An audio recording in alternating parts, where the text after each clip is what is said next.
Well, good morning and welcome to Tuesdays with the Pilgrim as we continue reading Frank Peake's biography of the Right Reverend Isaac O. Stringer, the bishop who ate his boots. If you remember last week we ended with them being camped out and hoping that the next day they'd be able to make it to the mission. We'll pick up from there. Great was their delight when, as they walked through the willows on the river bank the next morning, 2 sleds appeared from the north. One of the sleds carried Mrs. Stringer back to the fort as her husband walked alongside. The other continued to the place where they had left most of their luggage. The road was rough for part of the way, but a few hours of traveling brought them back to Fort McPherson. It was good to be back at the mission and to find all in order.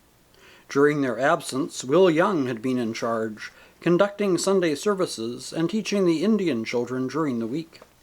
Loneliness was beginning to have its effect, and he was as glad to see the travelers return as they were to see him. The untimely storm had not only made traveling difficult, but it had also threatened the winter supply of fish. Writing from Fort Providence in December, the Oblate missionary said, quote, "As a rule our fishing continues until the middle of October. But this year, in the end of September, a fierce snowstorm from the north froze up our fishing grounds and swept away nearly all of our nets. The masses of ice continued to flow and drift upon the great river, and the snow was heaped in great height, so that we had to be content with only 8,000 fish instead of the usual 20,000. You understand what this means. Fishing all through the winter, almost every day, 40 miles away from the mission," unquote. As Archdeacon MacDonald was on furlough, the missionaries were responsible for both the Indian and Eskimo work, and as there were many Indians in the vicinity, they were very busy until Christmas. Quote, "I held daily services in Indian," unquote, wrote Stringer in his semi-annual circular letter to friends outside. Quote, "Also 2 services on Sunday and administered the Holy Communion on 5 different occasions. One service each Sunday was conducted in English by Mr. Whitaker and myself, Mrs. Stringer presiding at the little harmonium which we are fortunate enough to possess," unquote. Towards the middle of December of 1896, a natural and yet major crisis occurred for the Stringers. The second Sunday in Advent arrived, and Mrs. Stringer took her place as usual at the Sunday school in the morning, and then played the little organ for the afternoon service. On the following morning she felt unwell. She and her husband knew that the pains of childbirth were beginning, and realized as never before that they were hundreds of miles from any doctor, nurse, or hospital. Stringer remained with his wife until mid-afternoon, then summoned Mrs. Firth, the wife of the Hudson's Bay Company clerk. All went well, and their first child, Rowena Victoria, was born at 5 o'clock that afternoon. Greatly to their relief, mother and child seemed to be in the best of health. No doubt Stringer's course in obstetrics proved invaluable in such a critical circumstance. Soon afterwards, Stringer began to suffer from an affliction which before too many years was to end his career as a missionary to the Eskimos. At the beginning of December he wrote in his diary, or rather his wife wrote for him, quote, "My eyes were inflamed and sore," unquote. He was suffering from snow blindness, brought on by the glare of the sun on the dazzling snow, a hazard to all who lived in the Arctic regions. The pain and discomfort of the afflictions were described by another Arctic missionary. Quote, "The floods of light from the unclouded sky very quickly exhaust the powers of the retina. In less than a day's march over the snowfields, blood appears on the eyeballs as if from a touch of a lancet. Pain increases, malignant pimples are formed, the eyelids rise and fall as if scraping the eyeball with sandpaper. The whole head becomes affected, and its burning muscles squeeze the brain as if in a vice. The Indians sometimes roll upon the ice in torture upon such occasions, and not a few of them remain blinded for life," unquote. Stringer's eyes continued to trouble him for some weeks. By the end of the year he was able to continue his work as usual, but his eyes remained weak. In early 1897, Stringer set out for the coast, intending to visit the Eskimos. He went with a sled and 4 dogs and was accompanied by Enoch Moses, an Indian guide. Owing to the intense cold, the journey proved to be much more rigorous than he had anticipated. He stayed with the Eskimos for 2 weeks, but found the experience most uncomfortable. The snow houses seemed to be comfortably warm, but even so he found them an insufficient protection against the intense cold. Moreover, the food and domestic arrangements were not pleasant. Quote, "In the house where I stayed," unquote, he reported afterwards, quote, "there were 2 husky families, 7 of them and myself, all in one room, about the size of an ordinary bedroom. Here we ate, drank, slept, and lived the daily round. There is no fire in them, except for the seal oil lamp. The chief article of food at that time of year is reindeer meat, but as they have no ovens, and too little fire to roast it, the meat is boiled, and not too well, and soon becomes very insipid eating. They eat a great deal of whale meat, but as it has been killed for 7 months and is rather high, it is not much relished by civilized folk, though I did now and then eat of it. The extreme cold creates great longing for fat, and it is this or nothing." Unquote. When Whitaker reached the limits of his endurance for this kind of life, he and his guide moved on to Herschel Island. Here again bad weather dogged them and nearly cost them their lives. As they crossed the wide mouth of the Mackenzie, a storm sprang up and they lost sight of land. All day they pressed on, hoping to reach a camping spot of which they knew. In the blinding snow they missed it and pressed on, going even further out to sea, until long after dark. At length they were too tired to go further. There on the bare ice, far from shore, in the midst of a gale, and with the temperature at 45 degrees below zero, the missionary and his companion made what shelter they could, wondering if they would see daylight. Somewhat to their surprise, they slept fairly well. After a breakfast of hardtack and frozen butter, eaten as they lay in their blankets, they rose and continued their journey. Because of the storm in which the missionaries themselves had been caught the previous autumn, several of the whaling ships were lying fast frozen at intervals along the coast. This now proved to be a blessing, and the travelers were able to proceed by easy stages to Herschel Island. Whitaker remained at the island for 3 weeks, holding services each Sunday for the whites and almost every day for the Eskimos. The drinking, he noted, had abated largely owing to the small number of ships wintering at the island. A number of native mistresses, however, were being supported by the ship's people. At the end of March, Whitaker left for Fort McPherson and accomplished the return journey in 8 days. While Whitaker was away, the Stringers and Will Young continued their work at the mission, although Stringer frequently had to nurse his eyes. It was a hard winter and food was scarce, no caribou being found in the vicinity. Numbers of Indians came in telling of starvation and asking for provisions. The missionaries had scarcely enough for their own needs, but no one ever went away empty-handed.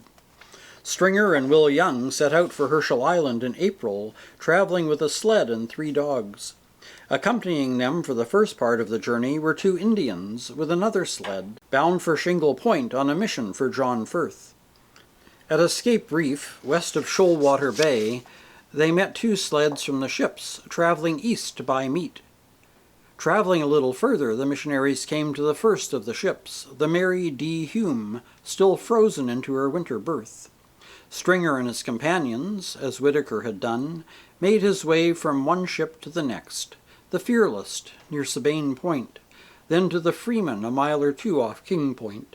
Leaving the Freeman, they walked for 6.5 hours in the face of a strong headwind, after which they were glad to come upon a native tent, where they were able to get something to eat. When they set out again, the wind had risen to a gale, blowing directly into their faces. They battled against it for 6 hours until they reached Herschel Island and gratefully climbed aboard the Wanderer. The next day was Sunday, and a service was held at the company's house on shore, with 70 of the men present. On the following day they opened up the sod house, lit a fire, and cleaned out the storehouse, preparing for the fall when Stringer hoped to move to the island with his family. On their return journey they traveled by night when the ice was firm, and rested during the day. On arrival at King Point, they boarded the Freeman, and greatly to their delight, the mail from Fort McPherson arrived shortly afterwards.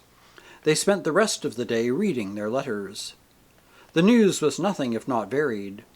Mrs. Albert Sherman, whose infant daughter Stringer had baptized 2 years before, had died of typhoid. The Jeannie had had a rough trip to San Francisco last year and had sprung a leak. It was likely that 1 or 2 ships would remain at Herschel Island this winter.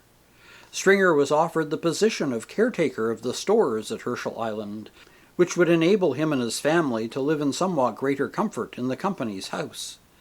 The crops had been poor in Ontario. Tom Marsh had gone out in February. Late on the Saturday evening, Stringer set out for the Fearless, leaving Will Young to conduct service on the Freeman on the following day. On arrival, he discovered that an elderly member of the crew had passed away. The first business on the Sunday morning was, therefore, to conduct a funeral.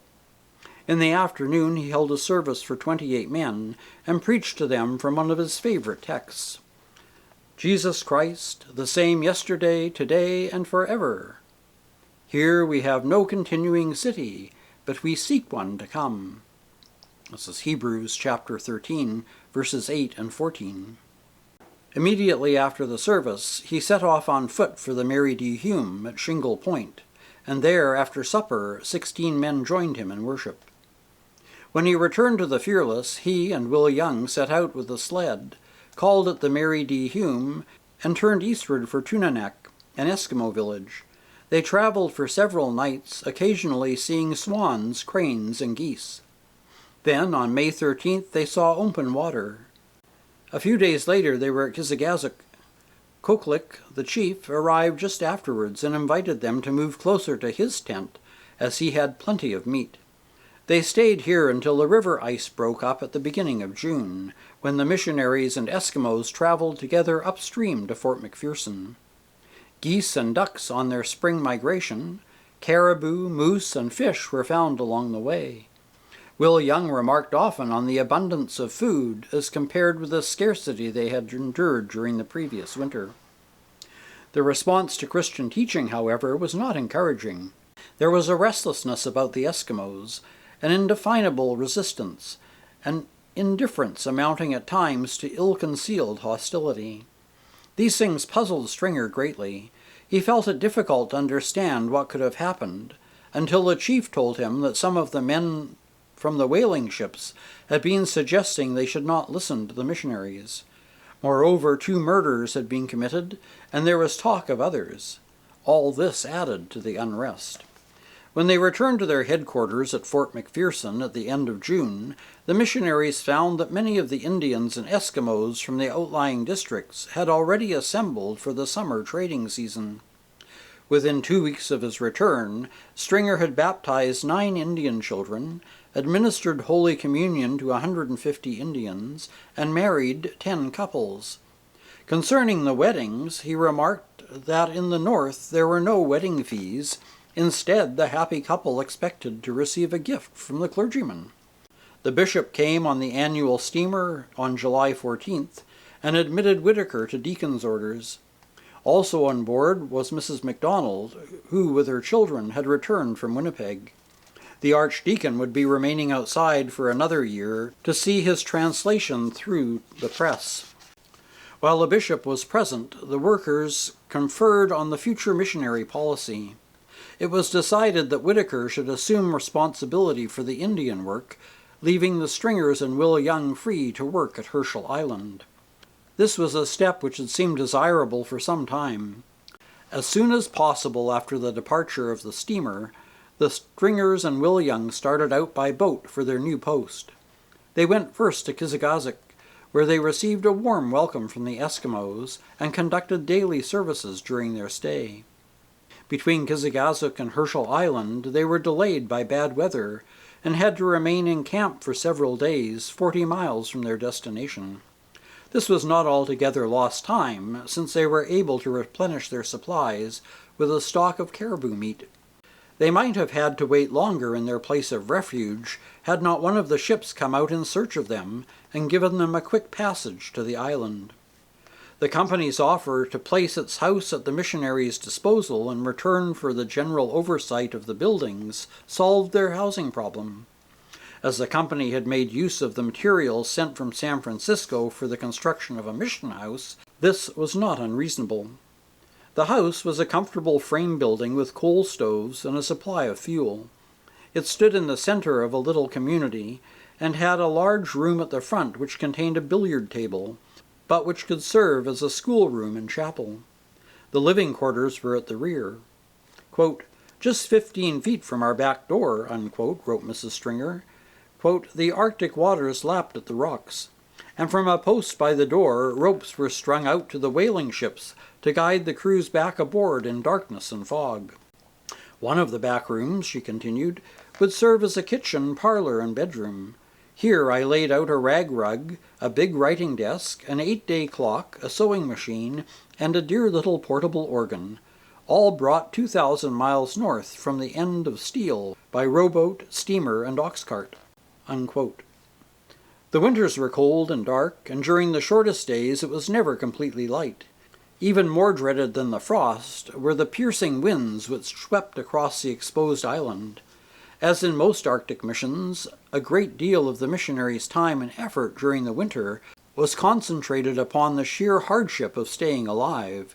Beyond that, the work of the mission was varied and demanding.